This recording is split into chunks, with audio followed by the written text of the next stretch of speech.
Bonjour, je m'appelle Jean-Jacques Subrenat, je suis membre du directoire de l'ICANN et j'ai la chance de présider aussi le comité pour la participation publique de cet organisme qui s'occupe des noms de domaine sur l'Internet à l'échelle internationale. On m'a demandé de dire quelques mots sur la session qui vient de se dérouler et qui avait pour but justement de passer en revue les différentes méthodes de participation publique pour voir de quelle manière il est possible d'augmenter la participation publique, mais aussi de la rendre plus significative. Bien sûr, c'est agréable de participer, mais il y a quand même un but, c'est de permettre au plus grand nombre de personnes que cela intéresse à travers le monde d'apporter une contribution à la formulation des politiques qui vont affecter l'Internet par la suite. La séance de cet après-midi, ici à Mexico, a comporté essentiellement 4 thèmes. D'abord, qu'est-ce qu'un forum public et en quoi est-ce que nous pouvons améliorer l'utilisation d'un forum public pour le but que je vous ai décrit à l'instant. Ensuite, il a été question des aspects linguistiques, car c'est très important, car vous savez aujourd'hui, pour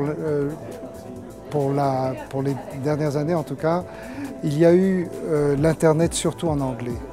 Or, c'est une réalité que de plus en plus, les usagers de l'Internet se trouvent à travers le monde et utilisent toutes sortes de langues. Et nous voulons être le reflet de cette diversité-là. Nous estimons à ICANN que c'est le devoir de cette organisation d'améliorer cet outil linguistique qui est à la disposition de tous. Et c'est donc un des objectifs aussi de cette séance de cet après-midi pour voir quels sont en réalité les obstacles, mais aussi quelques-unes des solutions que nous pouvons adopter, tout de même dans un cadre budgétaire raisonnable. Ensuite, nous sommes partis du constat, malheureusement, que dans ces réunions internationales de l'ICANN qui réunissent souvent plus de 1000 personnes, il est très compliqué de produire des documents à temps.